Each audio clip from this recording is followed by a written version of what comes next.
Patricia. We shall be taking you through day 2 of our training. Thank you so much for keeping time. I would like to acknowledge people that logged in earlier. I see you, Esther, good morning, Bernard, Diana, Habib.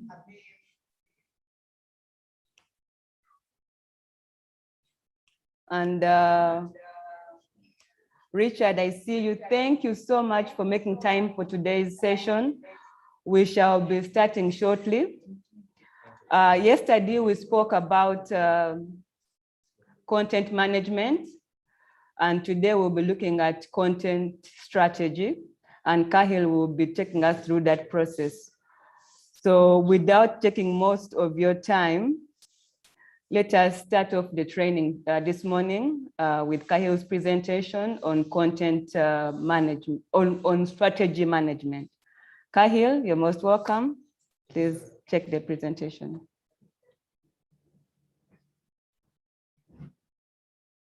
Hello. Good morning. Good morning, everyone. Can you guys hear me? Are you guys there? Can you hear me? Yeah, we can hear you. Can you guys hear me? Yeah. Yes, we can hear you. Okay. And my presentation, do you see it? Yes. Okay.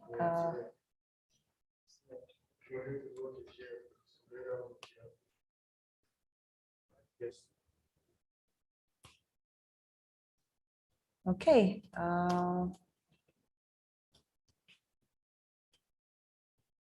So this is today's. That's what we are looking at today. Welcome. Again, my name is Patricia Kahil. Thank you for yesterday. We had a very interesting discussion in regard to content management. Today, we are going in for content strategy or strategy in content. What are we going to look at? We are looking at a content plan, content management plan, and then a content. It's supposed to be a content strategy, content marketing strategy, and then a content plan. So these are the differentiations that we are having. What is a content strategy? On the left side, it's full screen. This is how, a content strategy is how and why content will be used to achieve marketing and business goals. This often goes beyond the scope of a content marketing strategy, as it helps manage all the content that you have. Like, what content do I have? What am I going to use it for? So that is what a content strategy does. Then the content marketing strategy, for it, then it helps you to create or manage what is in the content strategy itself. So it is mainly the why you are creating the content and who you are creating it for. In what format are you creating it? That is it for you. Sorry, I shifted early. Okay, and then the content plan. Your content plan, I keep squeezing on different things. Sorry, guys. The content plan is really the tactical part of your content marketing strategy. It documents specifics of how everything is going to run, how you're going to execute your strategy, who is going to help you. You remember when yesterday we talked about the content management process? Now the content plan helps bring that process into life. Then you need to have a content marketing strategy before you build a content plan. So let's dig into what the content marketing strategy is. So we've differentiated all the three in that format. So both content strategy and the content marketing strategy have almost similar processes. So hence many people combine them while developing them. So this is actually what I did with this presentation you're going to see. So we are now into the strategy development and how it is supposed to go. One of the things that the strategy is supposed to have is a mission. It's supposed to have a mission statement, and that mission is supposed to help you. It's like a brief statement from your business, like you have a mission statement from the business, but then or a mission statement for your project. You have a mission statement for the activities you're going to do, like the purpose of them. And then you have a goal. Now, the goal comes in the mission statement. So it is a brief statement that makes it easier to focus on what is important in creating your content. And then it helps track your social media marketing strategy. That is the mission and goal setting. It's the one that you begin with when you're creating your strategy. Now, the second one is embrace your KPIs. We are going to come back and I'm going to come back and dig deep into all these things and show you how they are all created, show you how they are going to work. But right now I'm introducing them to you. So establish KPIs. KPIs, I mean key performance indicators. The best way to achieve goals is to make them specific and measurable. So that means you're setting KPIs for your content marketing strategy. The next step, you're going to develop know your audience. Like guys, yesterday we were talking about how your audience is supposed to look like, who is the personnel in your audience, where are they from? Like yesterday we used reform and we're saying, if you're speaking to French-speaking countries, how do we break this down? So that is how you get to know your audience. Be clear about who your audience is so you can create the right content to reach them. Then number 4 is assess your current content position. What do I mean with that? I mean, the content that you have, what is it like? You already have content you're using on your platforms. You're already implementing it, you're already putting it up. Those are like the blogs, you have social media already, so you've been putting in something. So you're going to assess it and figure out what that content is like. Do we need to add more? Do we need to remove? That is what you're going to do with that. Then number 5 is figure out the best channels. Which channels are you going to use? As you're working already, you already have a platforms you've been using. You have now to figure out, are these platforms going to work for me? Do I need to add more? Where is the audience there as you want it? If the audience is not there, then you're going to change the platforms to new platforms, the ones that you may want to work with. Then next slide, because they are actually 11, but I gave you 10. It's easier to work with 10 than working with 11. So decide on a type of content. So here you're going to think of the content types you want the content marketing strategy and what it will include. Then the next one is identify and allocate resources. Make sure you have everything you need to deliver on your content marketing strategy. Then the 8th, create a content calendar. We spoke about a content calendar some time back, but we were going to go back into it this time. And then create content. Then last one, post. So now let's go back. I've given you all the 10 and the headlines. Now let's dig in. So set your mission and your goals. A good starting point for your content strategy plan is to set out the content marketing mission and statement. As I said, it's a brief statement that makes it easier for you to focus and create what needs to be created. It helps you to come into track, have the work that you need to do done, like everything that you need worked on presented in there. So the content marketing mission statement outlines your target audience, the content you will use to reach them, the benefits they will get. So if we go back into using examples, I don't know, Joanne, can you help me here? Do you know the mission statement of reform?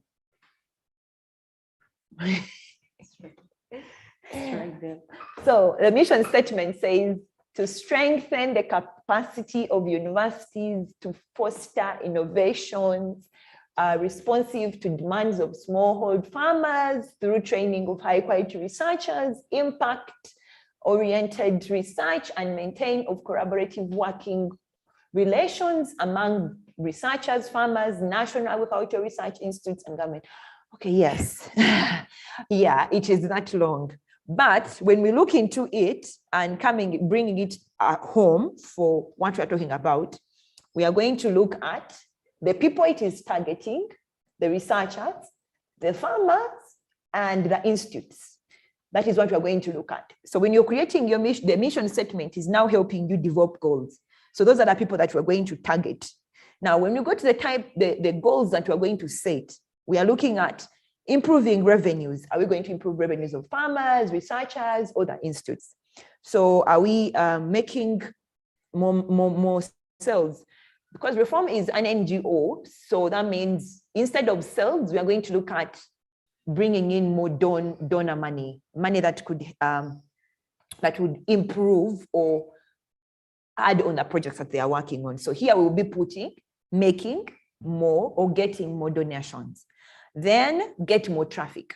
That is another goal. So I'm giving you some of the goals that could come through. They are not on the display. So this is from my own personal notes. So I'm making this wider for you. Because if I put it in the presentation, this presentation will be like 25 slides. Doesn't make sense at all. So the third one is get more traffic. That is our goal. Like we need more traffic on the website. We need more traffic on our social media pages. We need more traffic for farmers to come through for the trainings that we are going to give them, like the one we are having right now. Then grow influence is another one, that a goal that you can set for your own project or business. So grow influence and authority. Right now, reform is their authority on trainings and strengthening capacity of universities with farmers and national institutions. Then search engine success. So when you go online and put there reform, you're going to find everything about reform. That is a goal. That is what you're setting out to achieve.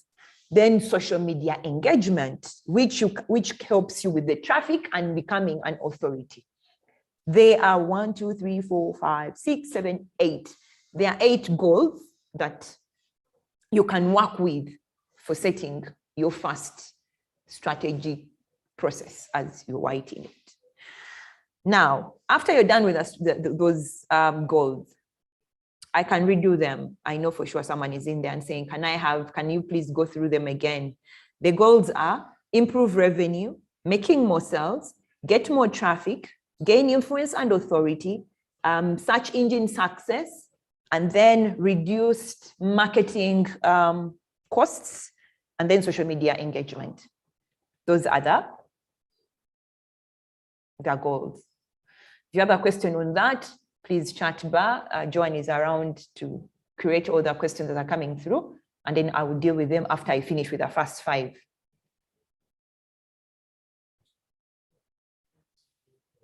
So establish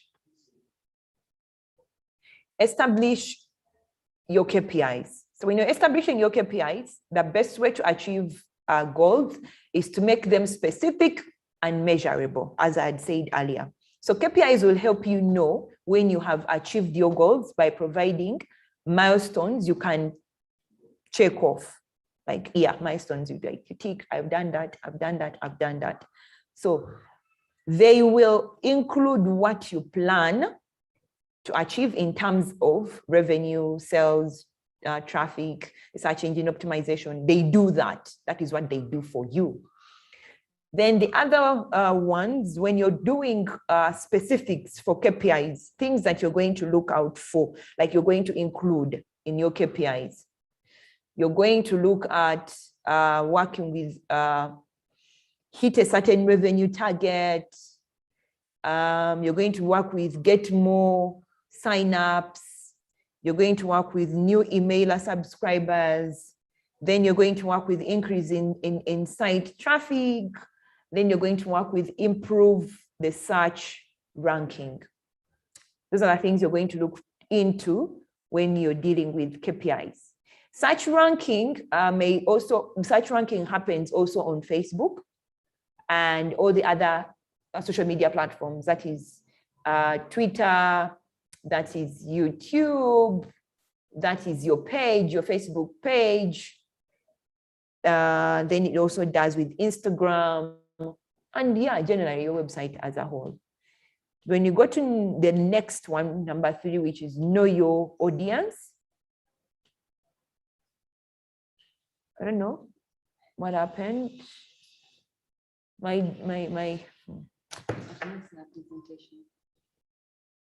You have my, Joan is going to help me do that, bring up the presentation above. I don't know what happened. Zoom threw me out, so I'm getting back in.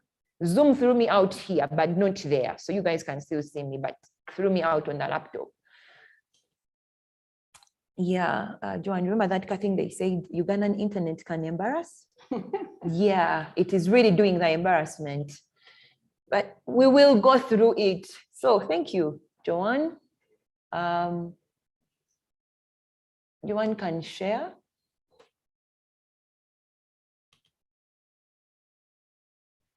Yeah. Oh, nice. So well done, Chikazi, well done. So we go to number, continue. There, thank you. Anyway, so we continue to number 4 on that slide. Number 4 on that slide is about,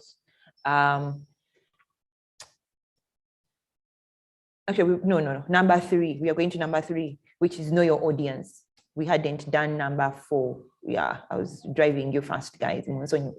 Forgive me. Msonyiwe in Uganda is Uganda, and in English is forgive me. So know your audience. As mentioned earlier, for a successful content marketing strategy, you will need to clear about you need to be clear about your audience. Collect demographic data. That is age, gender, education, income, dependent on what you're working on. So if you're dealing with projects, you're going to have to deal with the gender, you're going to have to deal with the locations, you're going to have to deal with some education level, depending on the project you're working with. So when we go back to using reform, so that means reform will have to look at the education of the farmers, at the university level on what they take in, the age brackets, how many females, how many males do they have? So that is what you're looking at in this section, which is know your audience. So they are looking at how many men do we have? How many women do we have? Which age brackets are they in? So Facebook has that, it gives it to you. If you're using a WordPress empowered blog or website, it also gives you that. You can only go in and use something to do with Google Analytics. It can give you the analytics of your website.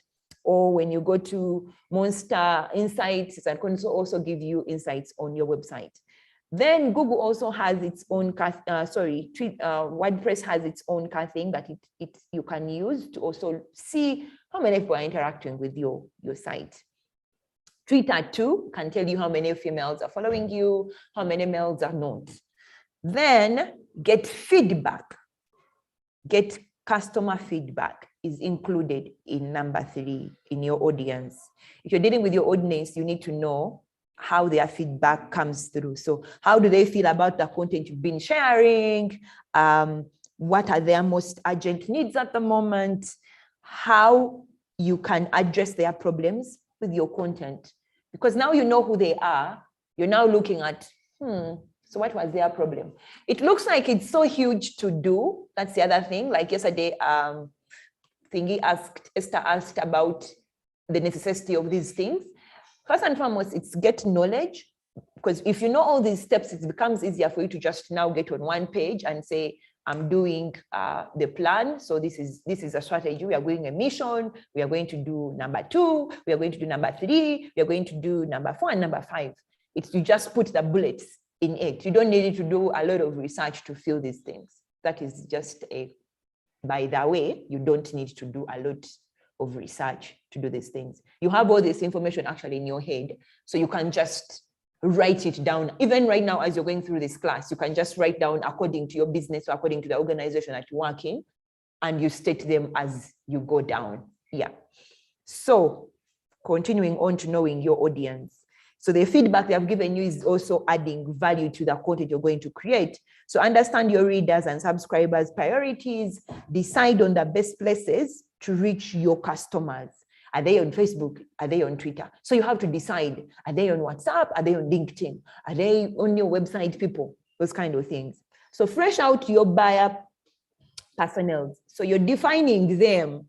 A buyer personnel is defining the person. So you create a buyer personnel and say, this buyer personnel has demographic data, it has customer feedback. Really, they sound huge. I'm sorry, I'm using a lot of marketing jargon. They sound a lot like real big things, but they are not. The idea here is to just tell you in the wider scale of learning and acquiring knowledge what it is all about. When it comes to the practical part, really, it's not going to be, demographic data, how do I get? No. You already know the demographic data. You know that you're dealing with this percentage. We know that in Uganda, it's 69% men who are on the internet. So even when you go on Facebook, you're going to find 69% men, as per, I would say, John Vidunji Barukamu's recent release on his analytics for the last 5 months. It's more men who are using Facebook, Twitter, actually even Instagram, which is weird. And then the other ones, I guess because they're the ones who have enough money to buy internet. Yeah. Joan, it is the truth. Men have more money. They are available. The internet is available to them. What happened to women empowerment? And we will talk about that because income determines internet use. So that is what is happening in our sector. So the demographic data helps you understand, wow, there are very many women. So that means when I go online in Uganda, I'm speaking to more men, even if women are more louder on these platforms, but actually the main users who have created accounts are men. So you're looking at demographic, what will you make them care about? Now, for me, this is the biggest part that I like. When I'm looking at my audience, I don't care if they are men or women. Me, I don't care. What I care about is what do they care about in regard to the product I'm bringing online, in regard to the content I'm going to create, the client I'm dealing with. For me, that is what I care about. Then I will go back and say, okay, this is what the general care about, but who are these general? So me, I begin with all these people in this area on Facebook. What is it that they care about? So when they care about that, how is that care connected to my project, connected to my client's product or service, connected to what I want to tell them, the content I want to produce? Then afterwards, that's when I go in and I'm like, okay, so how many of these people I'm talking about are women? And how many of them are men? And where are they? What education level? Because why am I looking at care? Care makes it a unison thing. Actually, when you look at care, it becomes easier for you to it gives you a leeway to not even look at other demographics, because then you're going to interact easily. You know, now all these 100 and something people care about this one thing. So even if there are more men or women, I'm going to interact with them like that. I've given you a small hack there. So yeah.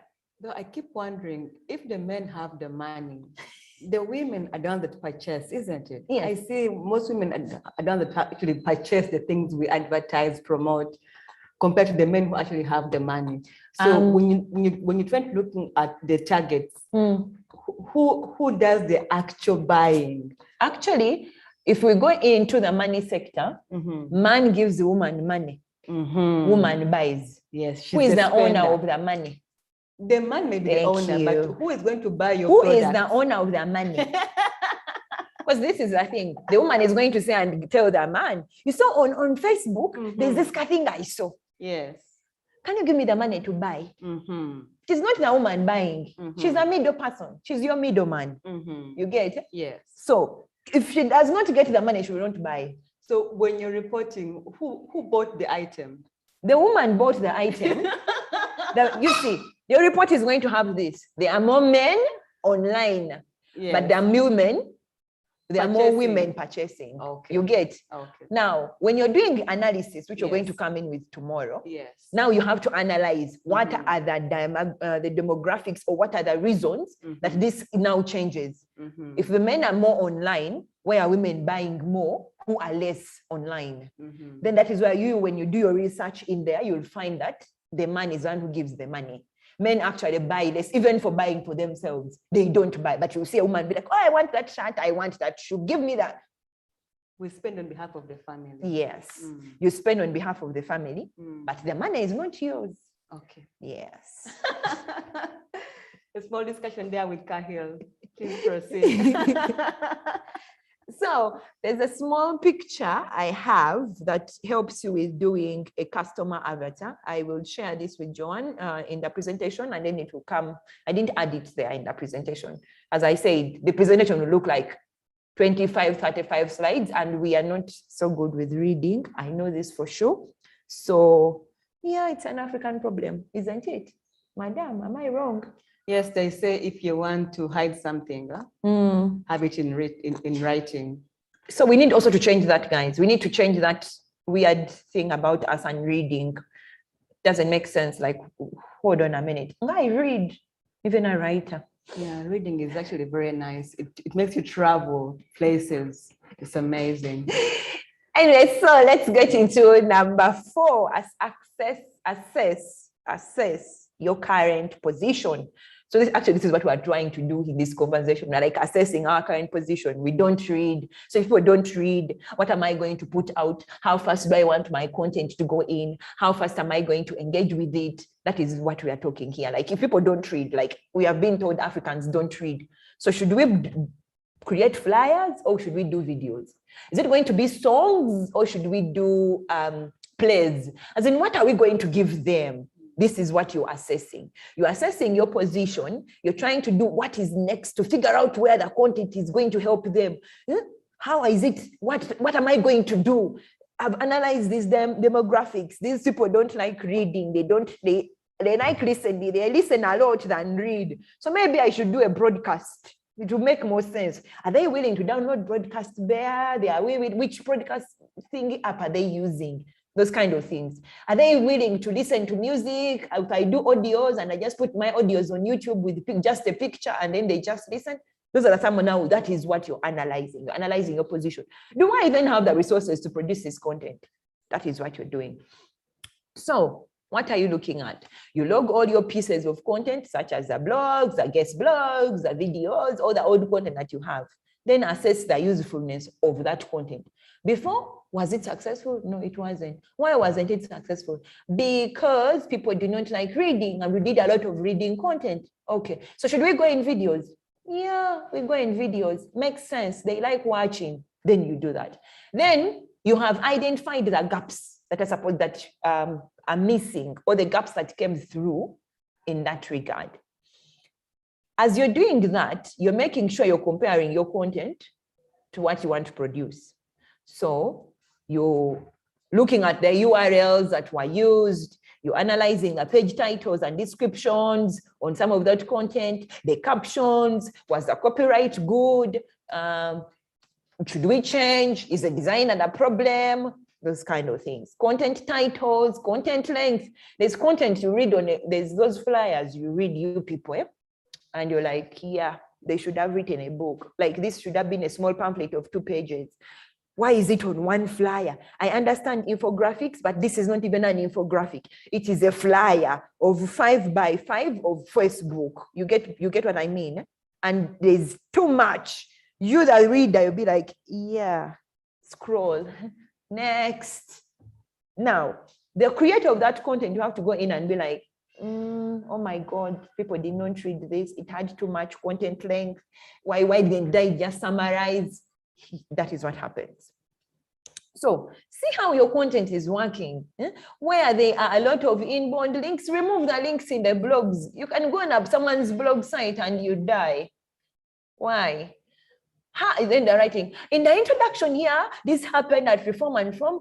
Link, read this link to figure out what reform is about. And then we had a training here about Kahil. Link, Kahil, you read about Kahil here. And then Joanne also came in and Joanne said, link, Joanne. And then now we are doing content, link, find the document here. Like the whole blog is linked.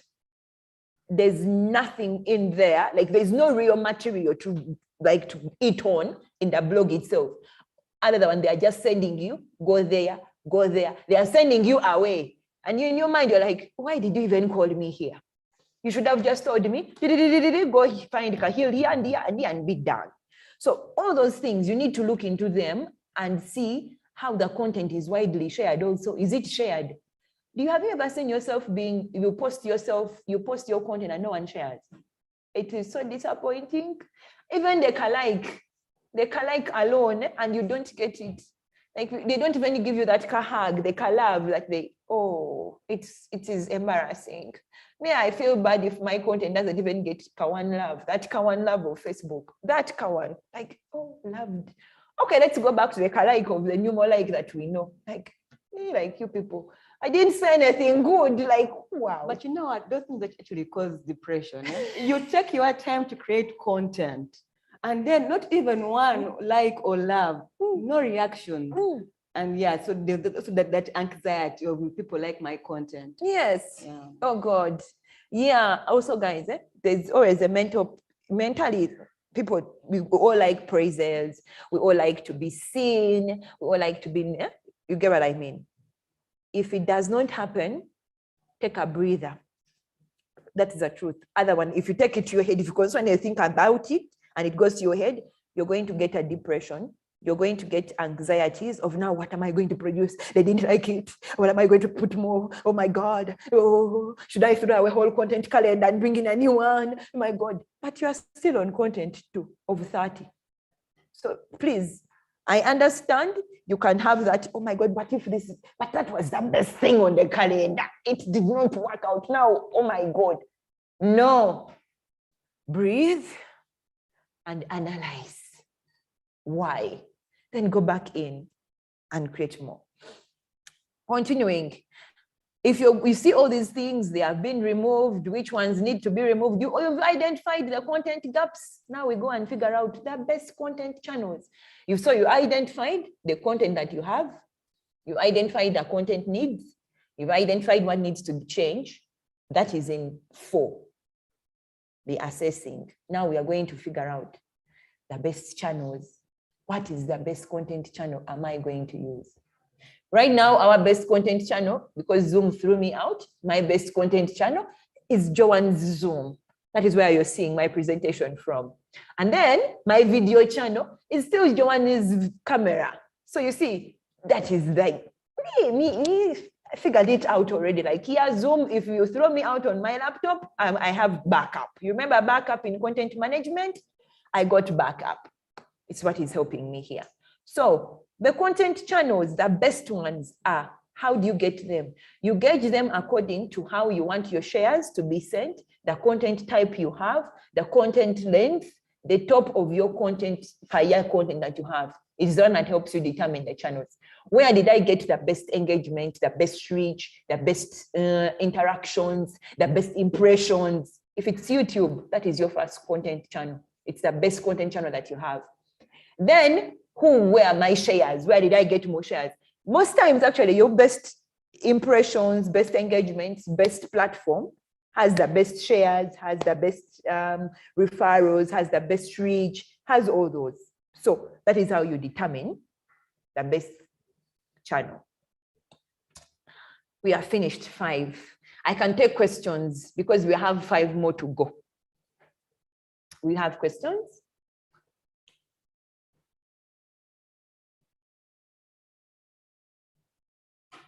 You can exit and go to the thing. Okay, so we have no questions?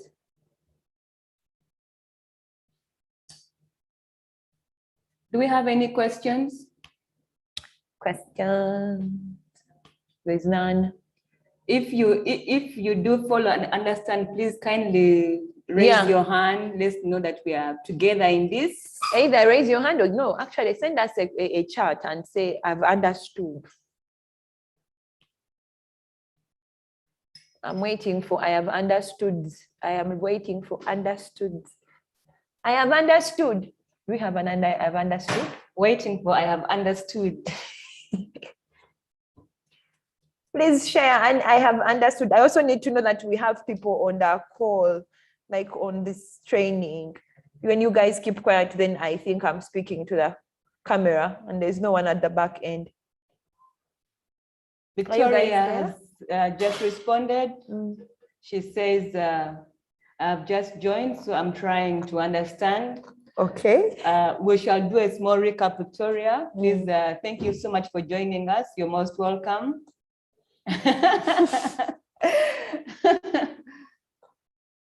But I can't see.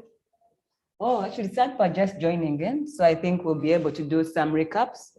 Yeah, we'll be able to do some recaps. So please, if you're just joining in, you're most welcome. We'll do some recaps. And yes, Diana will be able to share these notes with you at the end of the session. So at least by 1 o'clock, you'll have an email from myself and Kahil sharing with you the presentations. And the people who have been around when we started, did they leave? Guys, the ones who have been around, I need to hear and I understand. Please, I need to read, actually, not hear because you can't speak, but can you write? I understood, I am understanding, I'm getting to understand. I understood earlier and I continuously understanding. Is that right grammar? Yeah. Okay, should we continue? So can we please continue? I think most people are settling in for some, Okay, it's nice for the people who have just joined, and it looks like the ones who have just joined are more engaging than the old ones. I don't know why the ones who are. Yeah. Esther, are you there? Yes, Esther, yes. I'm trying to figure out. There's Richard. Richard is there. I know. There's Lydia as well. There are people that logged in much earlier. There's Feston, there's Alex, there's Robert. Abiba, yes. There's Bernard. So we'd like to hear from you. Even a wave is good enough. Is Lydia there? Guys, you're too quiet. Should I continue with the ones who have just joined in and be like, those are the only people that I'm going to teach for the next 5, the last 5 of the content strategy steps? What are they saying? They're responding. They're responding. Oh, they're responding. Yes, they're responding. They have understood. Is anyone who has understood? Anyone who hasn't understood is the one I want now. Who hasn't understood? Is that someone said they haven't understood? So Ingrid says, I said I have understood even if I joined when you have already started. Thank you, Ingrid. So I think Kahil, let's proceed. Let's continue. And we'll do a recap for those who've just joined. You're most welcome and thank you for making time today. Okay, so let's go to step number 6. Next slide.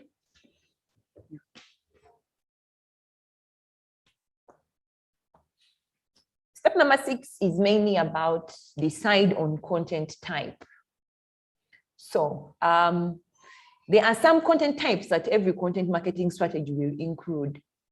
I'm sure you all know some of these. You're going to have a flyer, you're going to have an infographic, all of those ones. There are those ones that you know. So most successful content marketing strategies rely on having central core of content published on your own website. Like people pick content from the website. In content marketing, earlier in the years, people concentrated mainly on website content. So people were, when you created your website, it's where everything went: the about us, the vision, the statement, the what we do, the team, and then you put there the blog, so your articles or newsletters, all of that was on the website. So that used to become the core place.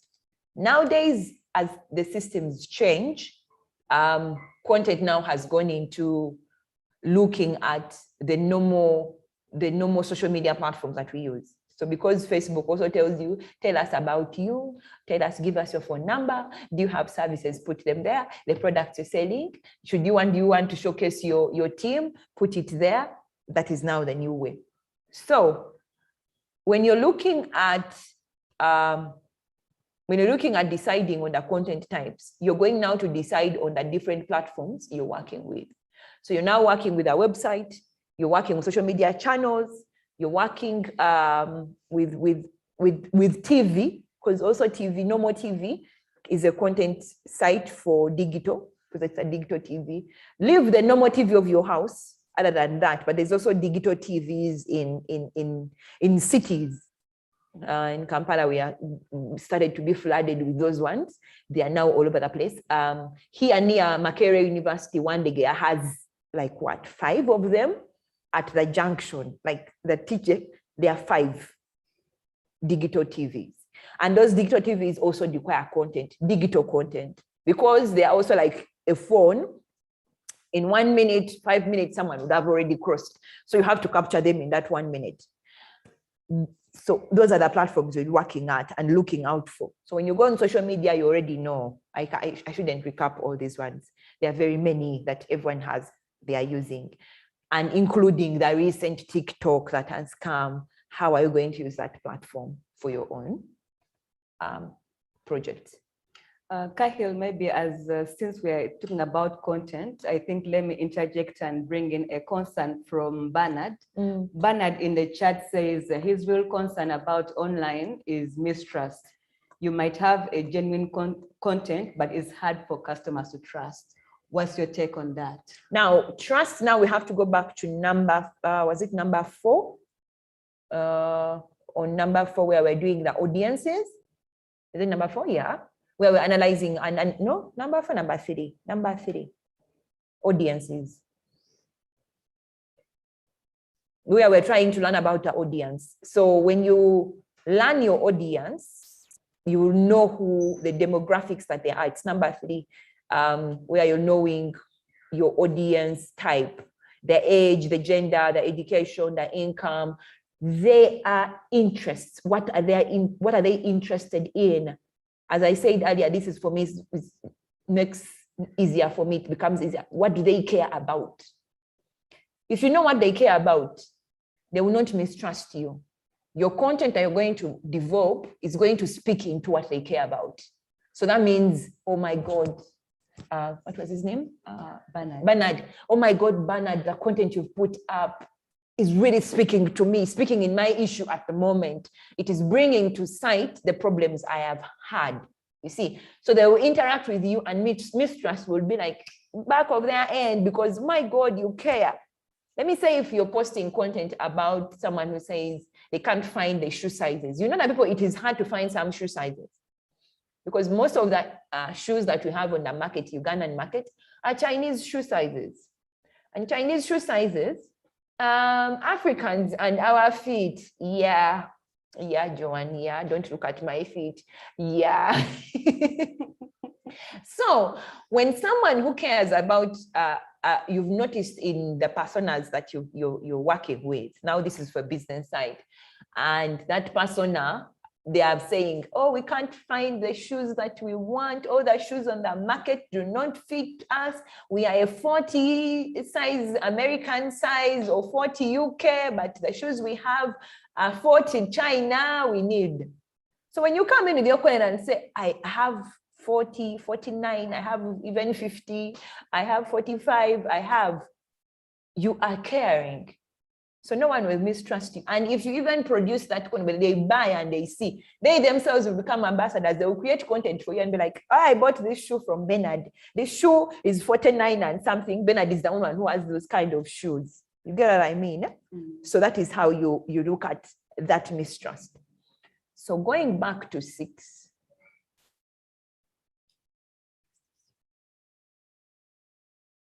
So on 6, deciding on the content types. So we have decided, we have now gone in, we've created, now we are going to identify and allocate resources.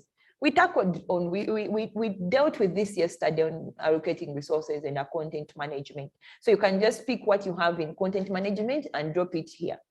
So it is who is in charge of producing and maintaining the content, what human, physical, digital tools and resources do you need to create the content, what will you publish, like the workflow, how will it flow? That is what you're working with. Who is in charge of the content production? Who is in charge of storing it? What tools and resources do you need? All those things. Freelancers, are you going to create the content in-house? Is your specialty in video production? Is it graphic design work? All of that. So you're allocating all that. The content workflow, who is collecting it, creating an online and approving it, who is going to write it, create an accompanying images, like all those things. You're looking at the whole content workflow. Guys, it still sounds like it is a lot. I know, even on my side, who does it almost on a daily, it really sounds, when I read it now, after breaking out the whole process, it sounds to be very huge. But it is not when you sit down and have a pen and a page, just one paper, and you start writing. You start writing on all these 10, actually your assignment for your own personal growth and doing your content well. You're going to get all these 10 when Joanne sends the PowerPoint, and you write just number 1, this, number 2, this, number 3, up to the 10, and then just do outlines on each of them. Then that will become easy. It will become small and easy.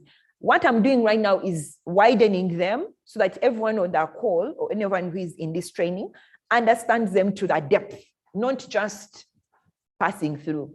No. So I'm giving you knowledge. It would have been nice to do a practical. If I'd sat with all of you, I would go in and sit with you and just have, so what is your business? It is this. Then we go in and break down. Then another person like that. But it is not possible at the moment.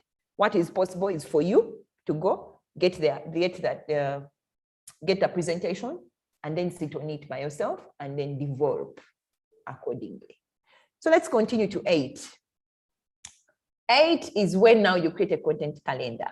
I don't know if you guys remember a content calendar. In the first, in October, it was October, no, September. In September, we talked about a content calendar, how you develop it. So it is part of your content strategy. You will need to know exactly when. It is about the when you're going to post.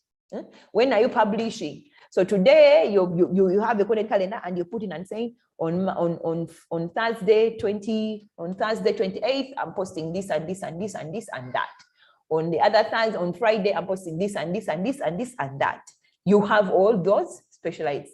It helps you to plan ahead if you lack some content items. It also helps you to look into the mistakes that you have already made in the content and fix them earlier. So you go back and check the content calendar and say, on Wednesday, I said I'm going to post this, but Wednesday is next week, but this thing doesn't make sense.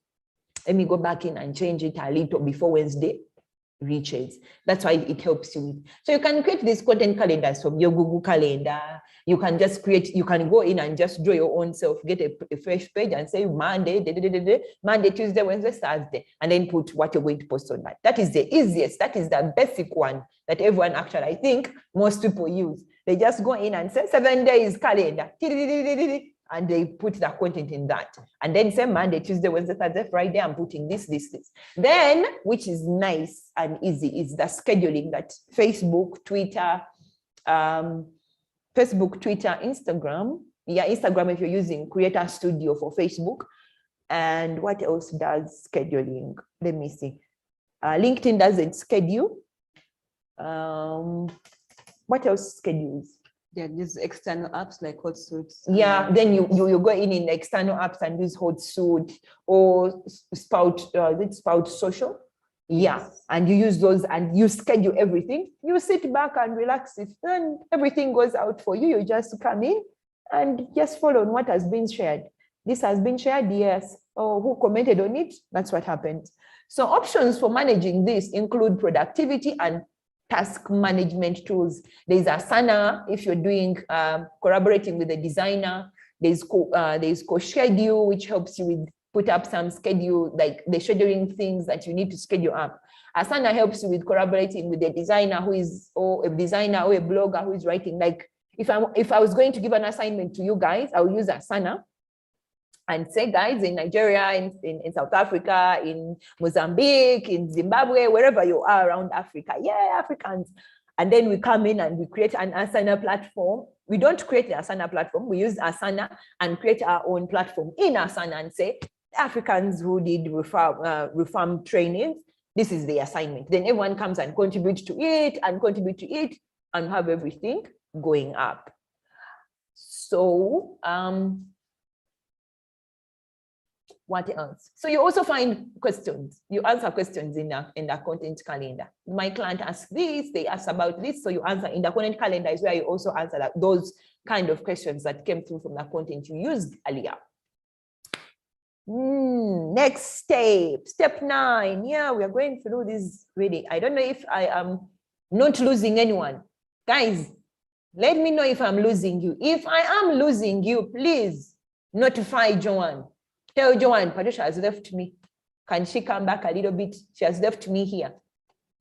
I don't want to lose anyone because I want you to do excellent content. I want you to produce excellent content strategies that will return on the goals of the companies that you're working or organizations or the projects that you're working on. So yes, have I lost someone? No, Patricia, you haven't lost someone, but there's a question on the chat, which I didn't want us to lose, from Diana. Yes. Diana says, how do you protect your content from being copied by other people who are using the same platforms for business? So, authenticity, that's the word, right? Yes. Authenticity comes in the point of you becoming an authority or an influencer. So, when you are I would say, become an authority on that particular topic. Become an authority on that particular content that you're sharing, either for the, I'll go back to shoes. It's easier to talk about shoes. I love shoes. So if you're sharing about shoes and everyone else is also sharing about shoes. Yeah? So that means you're all in a business of shoes, but you're different brands. The question is, who is more authentic? Who is more caring? Who is more deserving? Who knows their people very well, their audience? Who is interacting with their audience very well? Who is speaking into the needs of their audience? If you are that person, then you will be ahead of the other person who is also selling the same shoes. So here it is, yes, we have a product called shoes. We all have it. But who is making shoes? Who is caring so much about the customers that they are making shoes a solution for the customer need? If you do that, that's how you protect your content. Someone will be just posting, I have shoes, I sell shoes at 50K, at 100, at what? You come in and say, I have this pair of shoe. It is 39 centimeters. It is made by this kind of, I would say, rubber. It is made from Italy, but I also have some from Germany. I also have from China. The China shoes are this amount. From Italy, they are this. The German ones are these. You find my shop here. Call me for measurements. You see, you are not saying call me to buy. You're calling me for measurements. Whoever wants to be measured at the end, they will buy. So that is how you're differentiating yourself from another person. So when you're also being your content that is that nice and someone else is stealing it or using it, you just go higher. If they come in and the next day you put call me for measurements and then someone else also comes and says call me for measurements, then you next day you say call me for measurements and delivery. Then someone else, so you just make a step higher. Be creative enough to take it higher, take it a notch higher and a notch higher, because this one is a copycat. They can't keep up with you. You're always innovating. You're always coming with a new thing. Like, hey, she's even speaking about the person who made that shoe. How did she know the person who made that shoe? Me, I don't know yet we actually buy from the same person. Because you have cared enough to teach. You have cared enough to explain to the buyers that you want to buy that this shoe actually is made from rubber of this tree, It only grows in African territories. And this side, the cotton that they use to make the insides of the shoe is from this, like here. Why wouldn't I buy from you? My God, I would buy because you've invested time to teach me about the shoe I want to buy. Diana, I just want to thank you for that question. And actually, Cahill has touched on it very well. I remember when I began the consultancy journey with Kpis, I took a whole week to develop my content, a whole week, didn't sleep, then put my content out. Then someone just went and copied and pasted. The first time it was painful, you know, I was looking at my time I've taken, my resources, and wondering how best I can approach this. Yes. But then, like you said, I think when someone, for me now, I realize.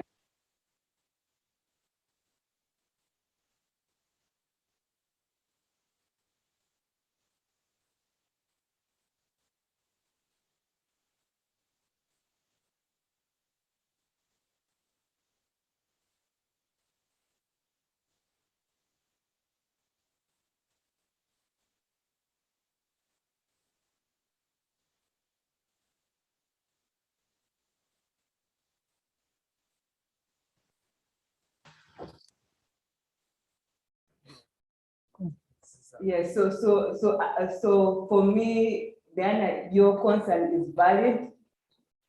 It's valid, and I really appreciate it being shared in this platform. But I also encourage you that the moment people share your content, the more people share your content, the more you evolve and have value for yourself. Even your content starts to change. So I think for me, it's a valid discussion point. And I think let us be afraid to share our content. No. If you come online, everything is, you have given up. Like you've said, I'm bringing my authentic self. She said it's like giving birth. Like, I'm giving you my child. This is my child. If my child is not good to your standards, this is my child. I will make sure I grow my child in the way that I want them to be. I'll grow them to a level. If you want to copy my child and produce the same child like mine, that is on you. I don't know if you're going to go and find my boyfriend or my husband or my woman and give the same birth to the same child. And the truth is, you can't be the same. We are all uniquely creatures of God. We are created differently. So that means even if my content looks like you can copy, there's something in there that is only Kahil's content. There's a time a few years ago, someone would say that they are only, I know for sure this is so-and-so's content because it has that grammar error. That particular grammar error is so-and-so's content. Like, people would recognize this person's content from that particular grammar error. So when you go and copy that content, you'll be like, that grammar error is so-and-so's. And maybe this person decided to make that as their signature, never correcting that grammar error because it became a line people to understand and know. But yeah, this person's content has that one line, particular grammar there. That one there is the problem they have. So Diana, do not fear to come online. Do not at any moment be afraid to tell people your things. Teach the people. Engage with the people. Be in their faces. Develop the content. Don't get tired. There's a lot of things to talk about on different topics. I swear, as I've told you, you've seen how I've broken down the shoe and how deeply you can go. Now imagine if you're going to break down a book, like you're selling books or people's books, like your book library or a bookshop. My God, you have too much content, you can drown. You can really drown. So for farmers, now I'm talking about researchers, too much. A lot. You guys do a lot of research. The papers are seated on your desk. They're like, here, yeah, I finished that one. Here is the pamphlet. You put the pamphlet. Oh, I've also finished on that topic. Here's it. No one is going to steal your research. You're the one who went in the field. You're the one who knows what the woman was wearing. The one you asked the question. You're the one who knows what house it looked like. You are the one. This person is only seeing the outcome. You have the input. You even know the methodologies of how it went through. So it is you who is going to come in and say, the woman who had cut her hair, she was wearing no bra, she was seated with her child breastfeeding, said this on this question. Can another person come and give that imagination who was not in that field? They can't. So you're creating that line. You build on as they copy. Yeah. Yeah. Sorry, I seem to have lost an audio during our discussion on the example I was giving. But just to say that, and to just re-emphasize that the more you share content, the more value you create for yourself. So that was really my message, besides my story of agony in the beginning and finding myself online. But I think it's a phase. You just have to go through the phase. And just like every mother, your content is your baby. You may be sensitive, but still you learn as you grow. You go. Yes. So just keep at it. Yeah. Okay, so we go to 9, the creating of content, which we've been discussing. I like how you guys prompt questions to the next step. Like now, we've just been talking about number 9. So as you have seen, there is a lot of prep work in your content marketing strategy before you actually create a piece of it. Like you have not even started, but you get to 9, you have not even started of creating what, but you have a roadmap. A strategy helps you to build the roadmap of your content, how it's going to look like, who is going to help you, where is it coming from, who is where am I placing it, how who are going to, like in your head, you even know how they are going to respond to it, as in they are going to react to it, because you have walked this journey already. So when you start creating, you have to do some research, as we have said. You're going to do examples of the work that has worked best before and what has not worked best before. The time to pick titles on different, if you're writing blogs, the captions to put on the pictures you've taken, the copywriting that is going to come on the flyers. It all comes through there. That one, I know for sure, you guys understand the creating part very easily, because we all create. Today, I'm sure you posted something on your status. You woke up and wrote. That is a content creation. You went on the page that you're handling and wrote. That is creation. So I won't even dwell so much on that one, because then you already know what is out there, how your new content needs to look like. I don't need to tell you about keywords, because you've already been using them. You know the brand person of your business, you know of the organization. Like you're entwined in this thing, you understand it. The only thing that I need to urge is consistency. Stay consistent. Do not post today and go away. Do not post tomorrow and leave. And post once a month. People, when I'm teaching people, or when at my office, I tell people, you have all 10,000 followers on your Facebook. They are all there. So you have called these people to your concert called what? I'll call it Kahil inside our page. And these people are seated there and they're like, oh, when is this party starting?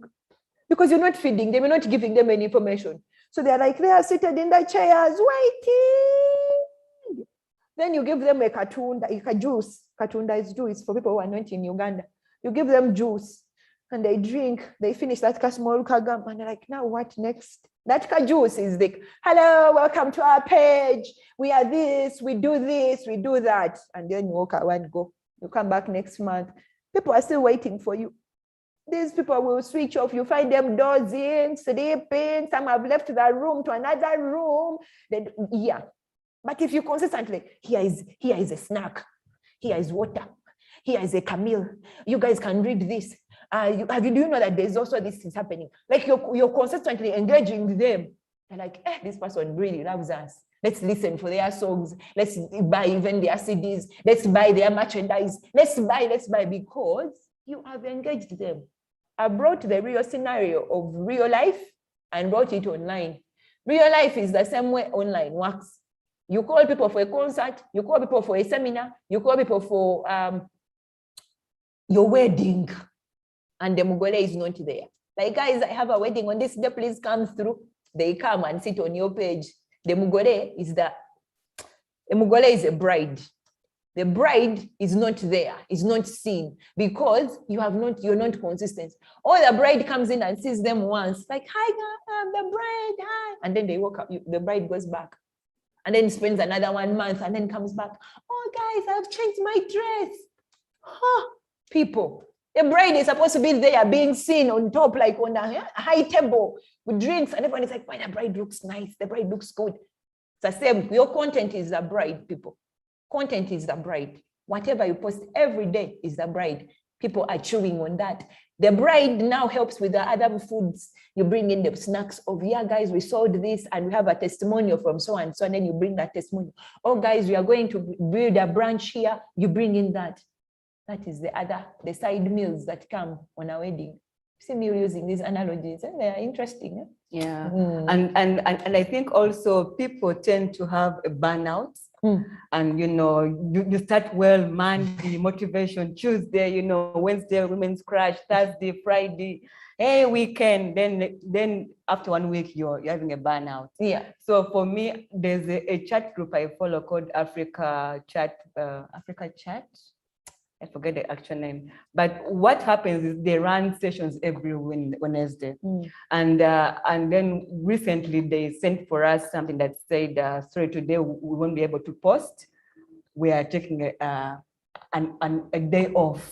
So I think also when you're doing content creation and sharing, there's burnout, but I think it's nice to also take a time off to reflect and rejuvenate. And it's okay to share with your people online. Yeah. Because they're also people. Yes. Share with other people. Tell them that, you know what? Yeah, we are taking a break. We will come back next year. And should be fresh for you. And we will be fresh for you. Then they know. Yes. That is telling people you have called in a building. You know what, guys? We don't have enough food to feed you. Please leave. We will call you when we have enough food.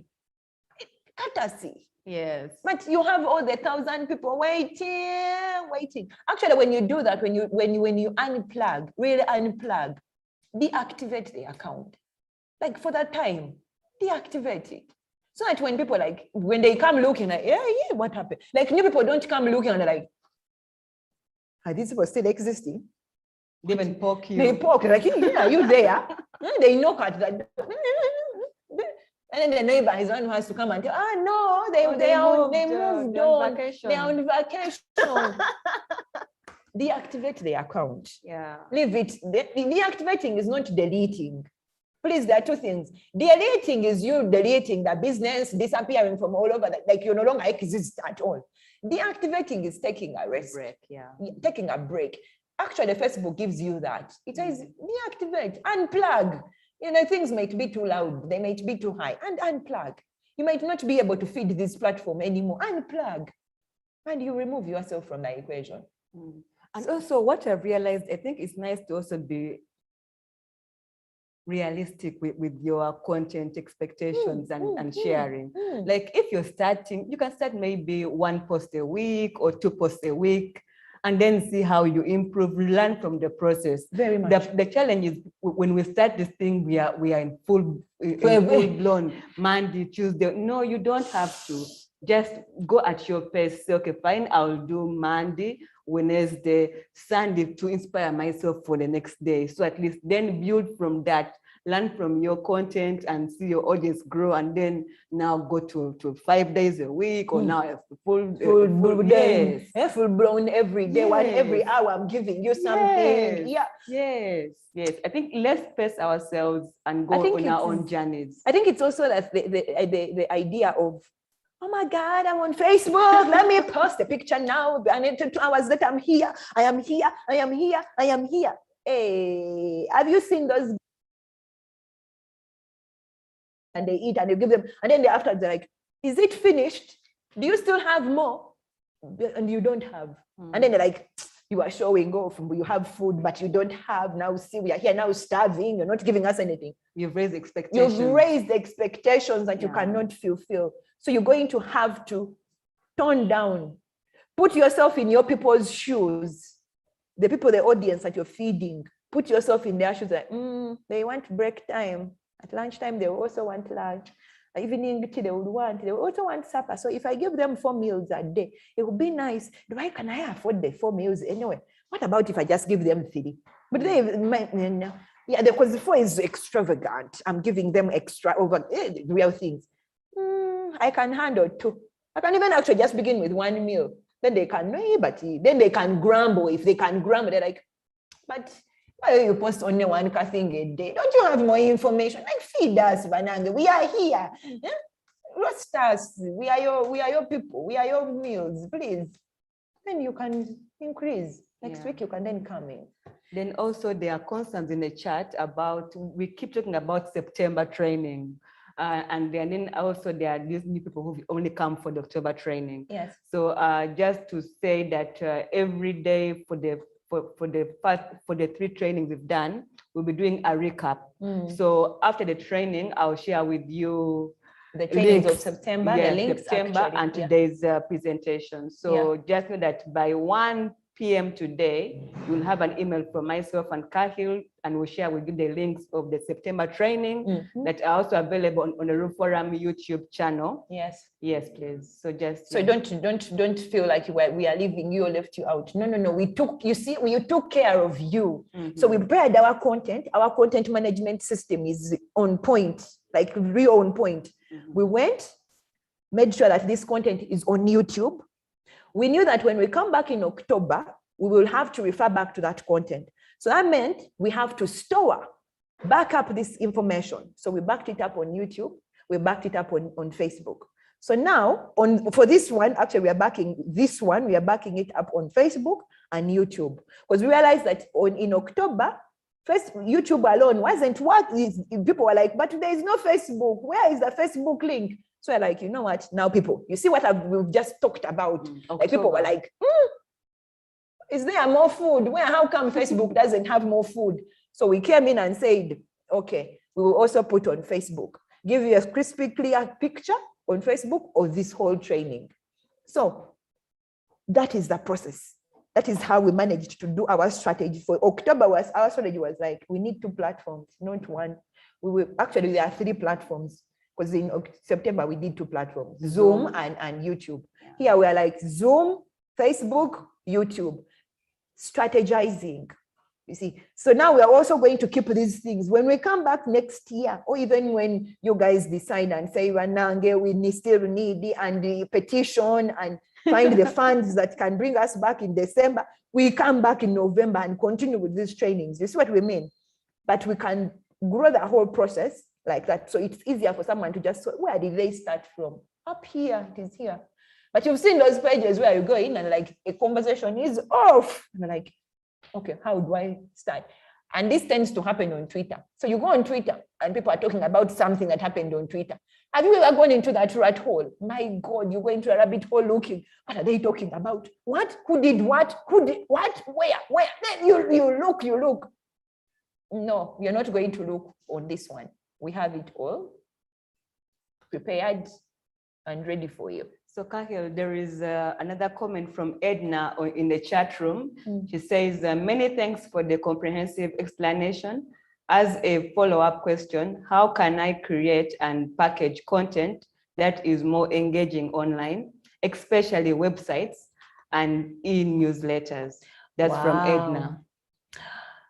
Content for websites and e-newsletters. Isn't that number 10? I like how you guys are actually following and getting the questions, like, how we get there and interacting with us to make sure that we engage with you very well on the content that we are sharing. So how do you do that? So you want engaging, interactive content for your people. First, who are these people? Who are they? Do you know them? If I ask you, who is this particular person? And actually, I'm asking you, you can post back into that page, post back into chat. Who are these people you're creating for? Can you post? Please, let's engage. Now I'm going to use you. Is it going to be a guinea pig? As an example. Let's use it as an example. I hate the word guinea pig. Edna, who would be your audience? Could you kindly share with us in the chat? So we can use that as an example to illustrate your question. Who are you writing the blogs for? We are waiting. Or someone else who would want also to come in. Okay, she's come back. Yes. So they are diverse, she says, but include Ministry of Health officials and partners. Okay, when you say diverse, you haven't also gone to specific, because you need to understand who is the specific person you're writing this for. It's like writing a letter. So when you're creating content, actually, yes, I was looking for that connection. It's writing a letter. When you're writing a letter, you know I'm writing to Joanne. What am I telling Joanne? I'm telling Joanne that I am either sick, I need her help, requesting. You get what I mean? Eh? So even the content, when you're writing it, you're selling either product, creating awareness, creating brand visibility to this particular person. But who is this person? So if you tell me they are diverse, that makes it hard to actually answer your first question. You get? Because then if you're saying they are diverse, that means you have men and women, you have boys and girls, you have 10 years and 12 years, you have ministries and ministers and what, you have men who are married and not married, you have people who are in Hong Kong and China, and you get what I mean? It becomes hard for you to now. That means even the content you're going to create is going to be diverse. It's not targeting anyone, and you won't get the necessary engagement interactions that you need. It will be so genetic for you to get the return that you want on it. She shared back. No, I think it's answering, and maybe also to touch on the packaging issue, mostly for websites and newsletters. For me, I prefer to keep it simple and short, and I think you've seen now more themes or websites allow people to say it's a 5-minute read. Yeah, you can comment or likes, because people no longer have time to read the long blogs that you write. And also remember what Kahil said about links, make the content user friendly to share and understand. Yeah. And then also make sure it is short, because you want someone to read and act. So maybe read and share, read and comment, but they want to read something so long, they'll get so bored. I like reading, but also the things you read and like, okay, I get the point. Can we conclude? Like you in your mind, you already know that, yeah, I've understood. Can we like finish? That's why most times people read beginning and the end. They don't read your body. Yes. So if you have 1,500 words of a blog, I promise you people are going to read the first 500 and the last 500. They're not going to meet you in between.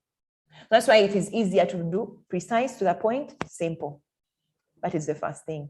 So when we go back to what you have given us, you're going to now break down your diverse audience. Look at it in the analytics that come through on your website or your blog, and look at them and say, these people come from Asia, these ones are from Africa, these ones, in what places in Africa? Then when you zero it down and say Uganda, then you're going to say, my blog is about political or sustainability or farming as a topic. Generally, the topic of your blog is farming. So you're going to go and say, in Uganda, if I have this number of people who are coming in Uganda, that means what is farming in Uganda? How does the farming in Uganda act or is done? Or what are the political standards of farming? What are the laws? What are the basic methods of farming? All those things. Then you start writing content in that direction, targeting Ugandans, because you've realized that Ugandans read your content more. So you target them and in line with what they care about in regard to what you write about. Does that make sense? So you're writing content about Ugandans, what they care about in regard to farming, which is what you write about on your content. Yeah. So I think in summary, be clear on who your audience is to the T. Because that is the only way also you return on investment. And that's also how you'll be able to measure. I'm going to give you another interesting one. So people who, hair salons or hairstylists, you can't come at me and tell me you're going to send me a weave. Where am I going to put it? I'm dreadlocked. So I'm not your specific person. But that doesn't mean that I'm not going to read the content that you share about hair care and brands or hair products. No, it means that me on my side, I need you to write something to do with my hairstyle, which is dreadlocks. How do I maintain them? How do I keep them? So when you niche onto me, even the products you're going to mention in there, I'm going to come and buy them because you've niched on me. And given value. And given me value, yes. So there is, I hope that is clear for the questions that were there before. For Diana. Was it, yeah, it was Diana, I think. That was Enid. Enid, oh, yes. Sorry. So did we answer Diana's to the fullest? Yes, she said you did. Okay. So now there are two questions in the chat. There's one from Jen. Jen says, thanks ladies for this important training. I would like to know more about packaging content for policymakers, influencers of decisions, and content to influence behavior change. Now, let's begin with behavior change. What in behavior change do you want to change? Because there's sexuality, there's culture, there's educational behavior change. So in behavior change as a whole, pick one segment and niche on that. Now, when you're talking about it, when you go now into policymakers, so I'm using behavior change as a theme, and you pick one theme in behavior change. Then in the policymakers, who is really concerned? Who is influencing on that particular topic in behavior change? Write directly to them. Like write this particular, you see when they write newspapers, when they write columns in news or in newspapers, then they target someone and they say, the finance minister also said. No, the finance minister looks at the newspaper and but I didn't really say it like that. Then that means they're going to call the person who read and who wrote and be like, but you wrote this, I didn't say it like that. This is what I meant. That means they have bought in what you wrote, and they want now to clarify or add value onto what you wrote. So, but it began from you niching and saying, I'm going to talk about education. Speaking about education in this season in Uganda, it's not so, but let me use it. So education. And right now, our kids are not going to school. A few people who have money are sending their kids to international schools. So now, the ones who don't have money, who are on the UPE, that is the Universal Primary Education of Uganda, are not going to school. And then you are like, but we can fix this in this way. So you write your blog, you write your, what are they called? White papers. You write your white paper, you do your research and find a solution. Now you want to target the ministry. I'm not going to speak that the whole ministry, but the Ministry of Education. You go and want to target one specific person in that ministry to look into your research or your white paper or what you have done with your white paper. Now, the only way you're going to get to them is to get to the handlers of that person who is directly the PSC, the educators, the directors, those kind of people. Those are the ones you're going to now be targeting. You know, the guys, when we went to do this research, we found this, and we would want a comment from you. What do you think? So the more you poke them, the more you bring them into your what? Then the policies will change, because then they will have to present what you've written to them. I don't know if that makes sense for you, my dear. Or it's something that is viable enough that you can pick up and run with. Jen, could you please confirm if Patricia's explanation has been helpful? Kindly confirm in the chat. Thank you. Is there another question? Yes, there is one question from, just give me a second.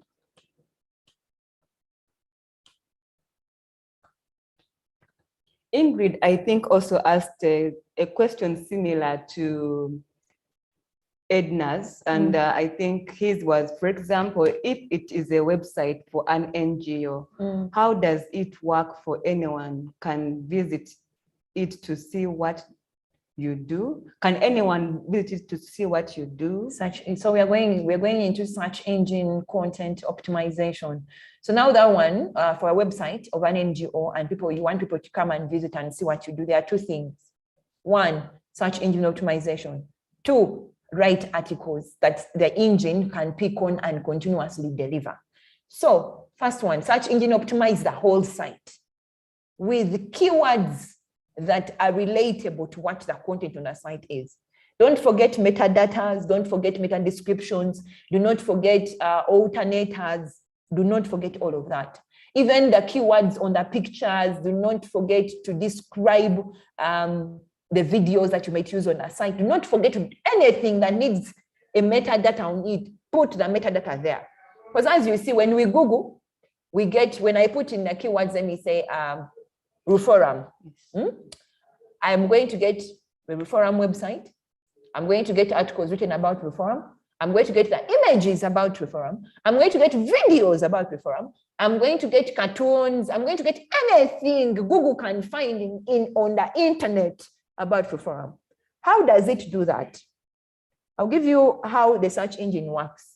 This, I'm going to say it in a very small, simplest way, but it's mainly so much of a techie thing. So the search engine works in a way like a library does, a book library. So a book library has all these books on very different subjects, on different topics all over the place. And there's one person who actually knows where each book is, a librarian. That librarian knows that section B, section D, and section Z, what has these kind of books. Section A, section Z has these kind of books. Section the other, it's almost like the supermarket, actually, library and the supermarket. They do almost the same thing. The supermarket attendants know exactly where the small pin is in the supermarket. So, same thing with the librarian. But I would prefer to use the librarian. Supermarket tends not to have very many things. The library has very many books on different topics. So the librarian, you walk in and say, I want a book on sociology of development of the England of the year 1999. And they put in it, like section B, section 5, book down, look who, law 10 on your side, on the left one, find a book there. That is where the book is. Now, search engine does the same thing. The only way the librarian would know where that book is because they have labeled the book, the tags, they know the law, the left turn, they have labeled it very well that you would not miss it. Either when you walk in, you will find a book right there. Search engine does the same thing. When you tag your website very well, put in the metadata, put in the keywords, the descriptions that are needed. When you put in Reform, Google will go in and say, that is on northern, right, upper column, second right, bring that. It is the one that will come on the first page. So that is how you do to make sure that everyone finds your content, finds your website, and reads it. And I also remember, I think I did this like 5 years ago, so I hope things have not changed. But then there is where you also alternate words. Yes. So for example, reform is just reform. Yes. But also there is agriculture, there is higher education, there is policy. So now you also add those alternative keywords so that when someone says policy, it goes and picks your NGO. Yes. If someone says higher education, it picks you up. So you will still remain relevant in the search engine. Yeah, that's very true. You also have to find alternative words that relate to the topic of discussion or the topic the website is about or the blog. Isn't that why we have 3 names like Cahill, Cahill, Patricia? What's your third name? You have to have Joanne appear Evelyn. So in case you call for Evelyn, you'll find me. Yes. Yes. If you call for Apio, you'll find me. If you call for Joanne, you will find me. Have you seen how I did my search engine for Cahill? Tell me. Hey, you go and Google. You just put in Google, put Cahill with a K. So I promise. It feels like Cahill is giving us some work to do after the class. Go search for Cahill and see what it means to have optimize your website with. Actually, optimize the name. I optimize the whole name. The whole name. Yeah. So Cahill, you'll find Cahill the person and Cahill the business. Yeah. See cleverness just. So is there anything else in the presentation? I think we're doing the last one, which is present. Okay. Which actually it's present and market. It's supposed to be no, go back. We are doing post and market. Hey, thank you so much, guys, for engaging us. This has been such a lively training so far. Yeah. So we are going to post and market. Post and market on the other side is also distribute and market. So you're going to do, now you finish a strategy, you've finished creating, now it is just posting.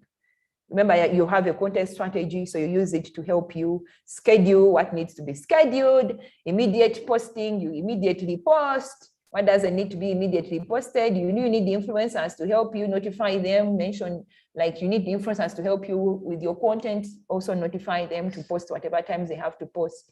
You need to do an emailer. When does it go out? You do it, you post it, it goes. You need to post a video today, post it. That is what particular part is all about. You deliver your lead magnet content at the moment, at that particular time you're scheduled to put it out. I said there were 10, but there's another one which we'll be touching on tomorrow, which is called, on my side, I call it measure results. On her side, it's analyzing. That is the last one on the strategy that happens in the content marketing strategy. Just to give you a brief on just a sneak peek, it helps. It's just measuring your goal, your KPIs, and what you have seen on the pages. What is happening? Does it feed into the KPI or it doesn't feed into? Does it feed in the goals? I didn't give it a slide because I know Joan is going to give it the whole 10 slides that it needs to have. Just mentioning it here that it's the last one, that it's mainly evaluation, look into what you have done and bring it to life. So I put though a content plan. And that content plan is just to help you see the differentiation. Remember when we started, I differentiated and I said these things are different. Yeah, so the content plan is just to help. My notes have disappeared. I don't know what is going on with my PC. My PC has decided to leave my elaborate notes, and remember, I cannot. Yeah. So I forgot Kahila. Okay. Guys, there's a screen in the room and I can't see very fast. So John was trying to show me, you can read from the bigger screen. I can't read from the bigger screen. So I'm going to read from her screen, which is near mine. My PC has frozen. So a content plan is based on the objectives that you've created. So it's just a detailed thing that brings in the strategy and some of the questions you ask yourself. So mainly the plan is the questions you ask yourself before you begin. Like, how does search engine factor into my great content or the great picture that I have? Like, yeah, how do I bring search engine into all these things that I've created? Do I see it anywhere? Questions to do with how do I plan out to create to fit into the current needs of the people? So I'm creating, but do I fit into the current needs of the people? Does it make sense? Then how are you approaching on-site and off-site content? Like there's that on-site content that you really, immediate content is what we call on-site. Like, wow, this needs to be posted now. How do you approach it? And then what about the one you say, this is for later? How do you approach that too? So those are questions you ask yourself as you're creating. So that is planning. You're now trying to see things where they are supposed to fit in. How are you approach? Is the content segmented in a way that aligns with your strategy? Like, yeah, we have all this old content and this one that we have just created. Will it work? Does it really return? Remember, you're looking at the 11. Remember, I gave you 10 and the 11 is that John will give you. So you bring it back to the 11 and be like, when I measure this, yeah, it will come. And guys, as I said, when I say them, they look too many things to be done.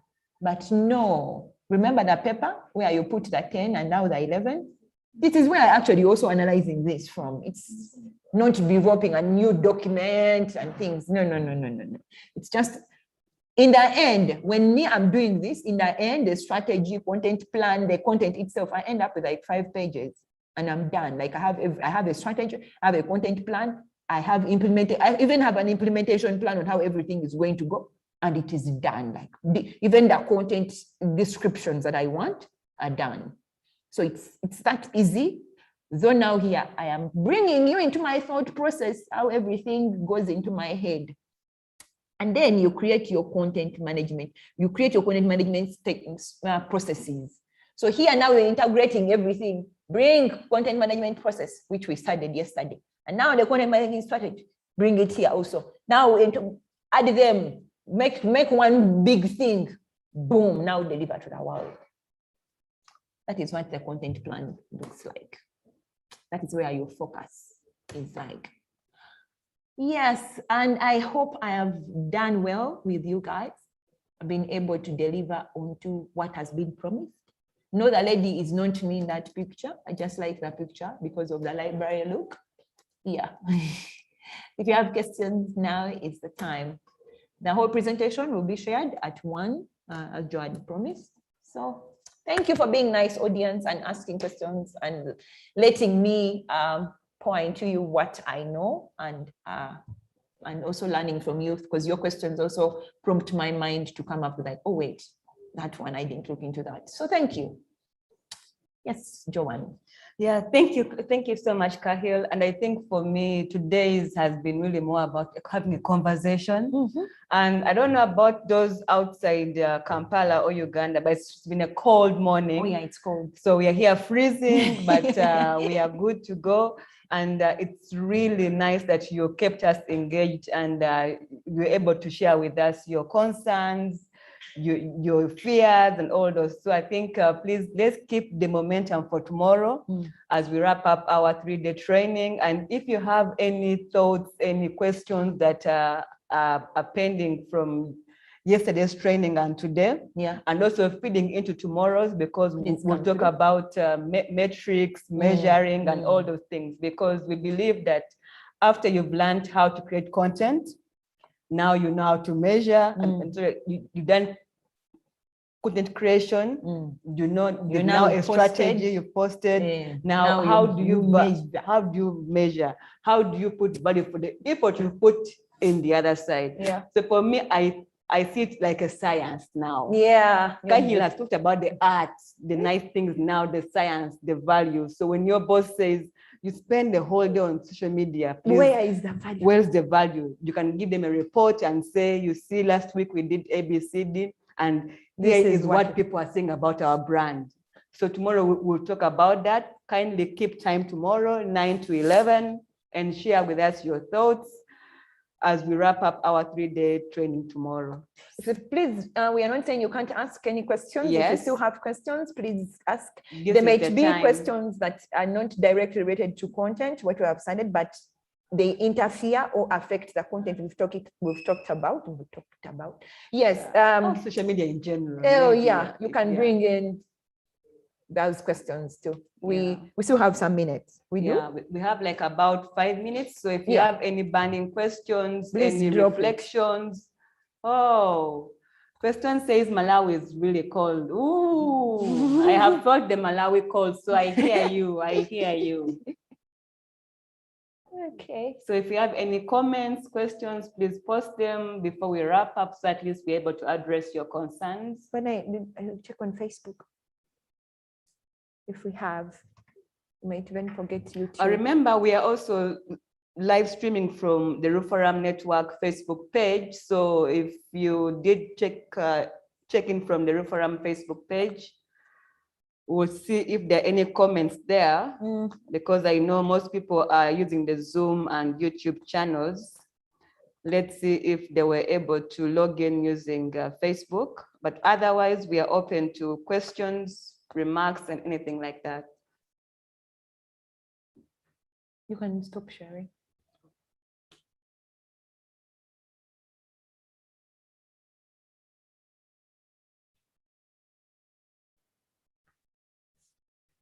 Okay.